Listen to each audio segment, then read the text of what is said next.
Pulling அது எப்படி பண்ணுறது? காலையில் எழுந்ததும் எதுவும் சாப்பிடாமல் இதயம் வளத்தை வாயில ஊத்தி நல்லா கொப்பளிக்கணும், அப்புறம் அதை துப்பிடணும். இதுதான் ஆயில் புல்லிங்.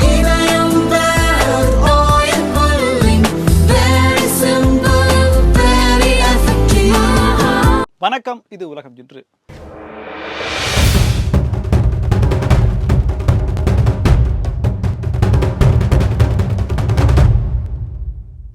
ரஷ்யா உக்ரைன் போர் எப்போது முடிவுக்கு வரும், எப்படி முடிவுக்கு வரும் அப்படின்ற கேள்விகள் பலவாறாக நம்ம விவாதிச்சுட்டு இருக்கும் நிலையில் உக்ரைன் பங்கெடுக்காமலேயே ரஷ்யாவோடு அமெரிக்கா பேச்சுவார்த்தை நடத்தி இந்த போரை முடிவுக்கு கொண்டு வந்துருவாங்களோ அப்படின்ற மாதிரியான சூழல் உருவாகி இருக்கு. உக்ரைனுக்கு ஒரு அச்சம் ஏற்பட்டிருக்கு. நமக்கான பாதுகாப்பு என்ன, போர் நிறுத்த ஒப்பந்தம் நடைபெற்றாலும் அதில் என்ன ஷரத்துக்கள்லாம் இருக்கும் அப்படின்னு சொல்லி உக்ரைன் அந்த நாட்டுக்கே உரிதான ஒரு அச்சத்தில் இருக்கு. இதற்காக ஐரோப்பிய ஒன்றியத்தில் இருக்கக்கூடிய உக்ரைனுடைய நட்பு நாடுகள் மற்றும் உக்ரைன் சேர்ந்து ஐநாவில் ஒரு வரைவு தீர்மானத்தை கொண்டு வராங்க.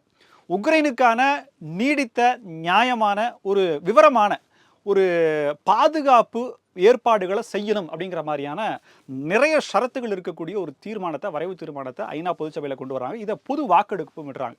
ஐநாவில் உறுப்பினராக இருக்கக்கூடிய நாடுகள் எல்லாமே இதில் ஆதரவாக, எதிர்த்து மற்றும் நடுநிலை அப்படின்ற விஷயத்தில் வாக்களிக்கிறாங்க. இதில் இந்தியா காட்டின ஒரு மாஸ் மூவ்மெண்ட் தான் இன்னைக்கு உலக அரங்கில் பேசு பொருளாகி இருக்கு. என்ன அப்படின்னா, அமெரிக்காவும் ரஷ்யாவும் கிட்டத்தட்ட ஓரணியில் இந்த உக்ரைன் விவகாரத்தில் நிற்குது. எப்படி இரண்டும் எதிரெதிர் துருவங்களாக இருந்தாலும் இந்த விஷயத்தில் இவங்க ரெண்டு பேரும் ஒன்றா இருக்காங்களே அப்படின்ற ஒரு ஆச்சரியக்குறி நமக்கு இருக்கு. ஆனால் இந்தியா இதுக்கு ஆதரவாக வாக்களிச்சிருக்கணும். ஏன்னா உக்ரைன் மக்களுக்கான ஒரு மனிதாபிமான உதவியை கிடைக்கணும், பாதுகாப்பு கிடைக்கணும் அப்படிங்கிற தார்மீக அடிப்படையில் ஆதரவாக வாக்களிச்சிருக்கலாம். ஆனால் இந்தியா ஆதரவாக வாக்களிக்கல. சரி, எதிர்த்து வாக்களிக்கலாம், நாங்கள் அமெரிக்கா பக்கமும் ரஷ்யா பக்கமும் இருக்கோம், ரஷ்யா எங்களுடைய நட்பு நாடு, அவங்களோட நீங்கள் எப்படி சண்டை போடலாம்னு சொல்லி எதிர்த்து வாக்களித்திருக்கலாம். எதிர்த்தும் வாக்களிக்கல. நடுநிலை அப்படின்ற ஒரு புதிய கோணத்தில் எடுத்திருக்கு. அப்போனா இந்தியா என்ன நினைக்குது?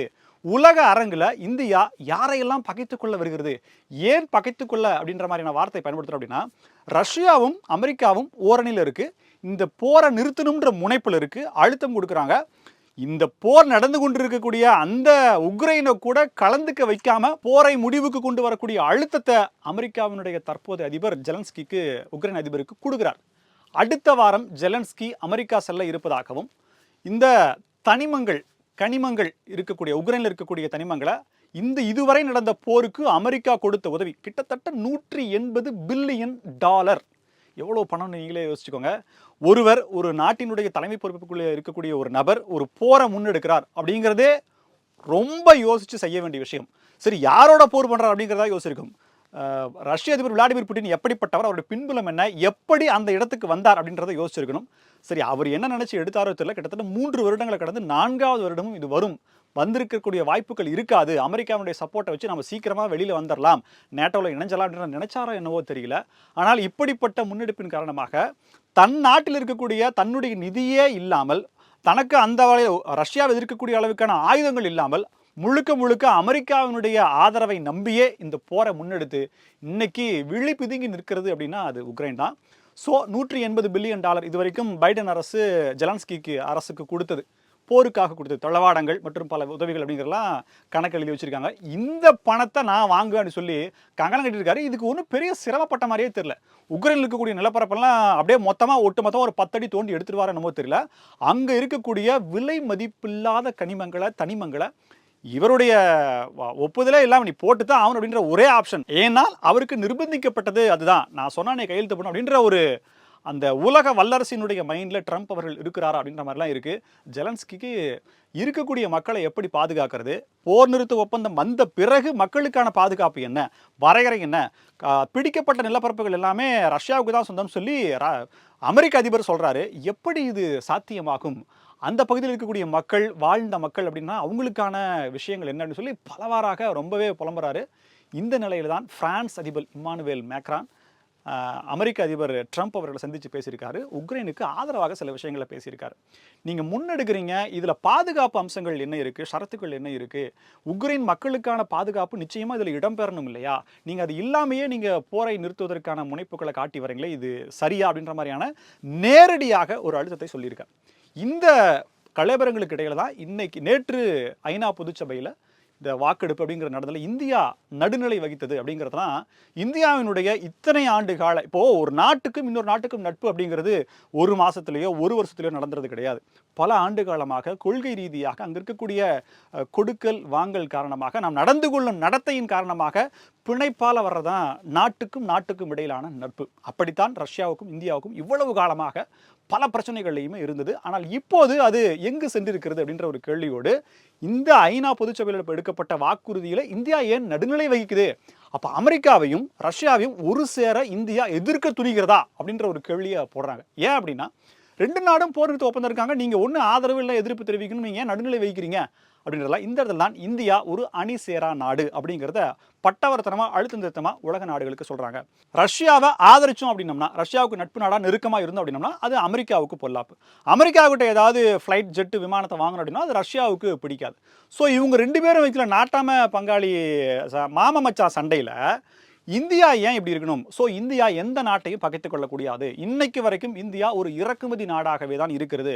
நமக்கு ஆயில் வேணும், நமக்கு கேஸ் வேணும், நமக்கு தங்கம் வேணும் அப்படின்னா நம்ம மேலை நாடுகள்ல இருந்து தான் நம்ம இறக்குமதி பண்றோம். அதற்காக எந்த நாட்டையும் நாம் வேற நாட்டினுடைய காரணங்களுக்காக அரசியல் காரணங்களுக்காக பகைத்துக் கொள்ளக்கூடாது அப்படிங்கிற நிலையில அணி சேரா நாடாக இந்தியா நிரூபித்திருக்கிறது. ஐநாவின் வாக்கெடுப்புல இன்னொரு கவனிக்கத்தக்க விஷயம் என்னன்னா, சைனாவும் இதுல இந்தியாவினுடைய நிலைப்பாட்டை எடுத்திருக்கு. அதாவது ஆதரவும் தெரிவிக்கல, எதிர்ப்பும் தெரிவிக்கல. ஸோ இதிலிருந்தே புரிஞ்சுக்கோங்க, சொந்த அரசியல் காரணங்களுக்காக ரஷ்யாவும் அமெரிக்காவும் இணைந்து நடத்தக்கூடிய நாடகத்தில் இந்தியா நாங்கள் இதில் எந்த அளவுக்கு பொறுப்பு இல்லைன்றதை ஆணித்தரமாக சொல்லியிருக்கு.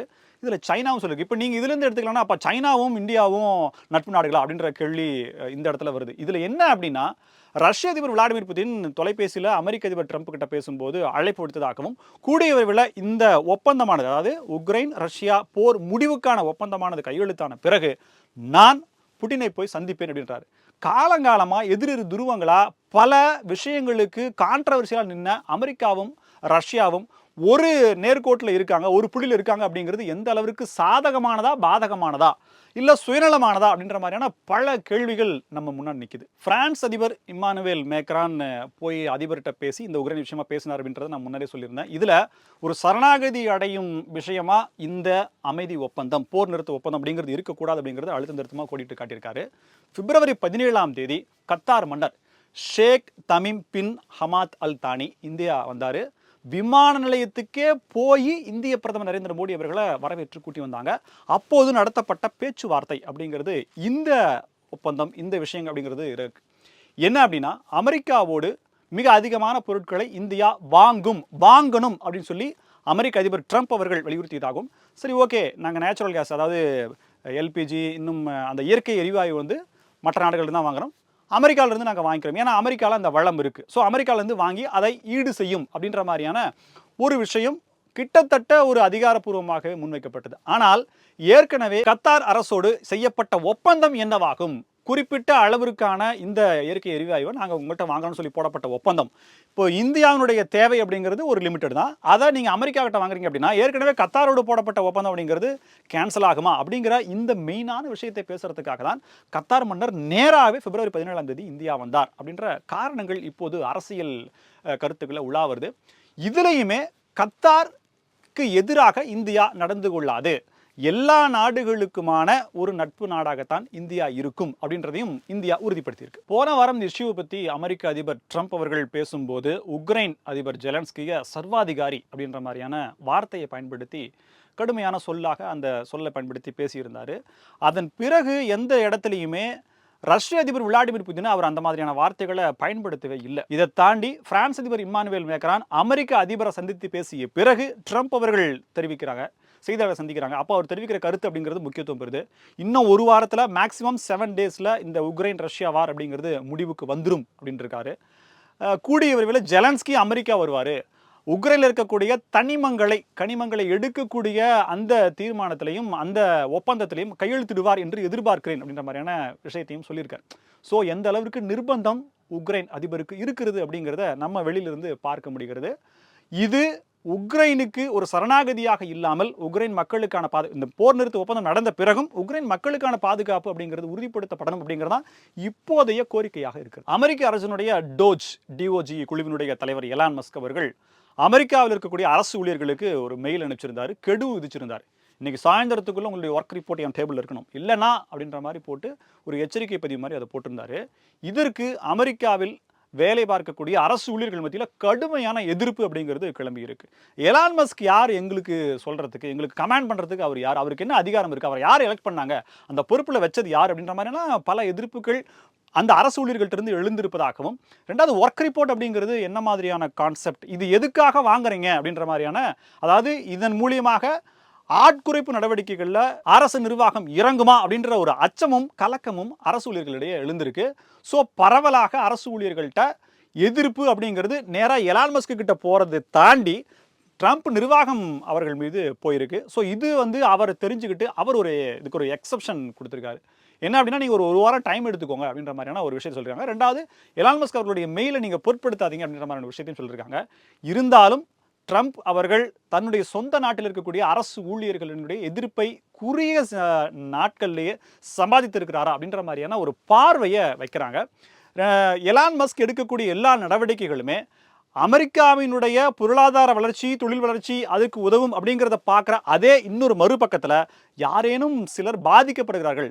சமீபத்தில் தான் கிட்டத்தட்ட ஒரு குறிப்பிட்டு சொல்லும்படியான அரசு ஊழியர்களை கட்டாய ஓய்வுக்கு போனாங்க.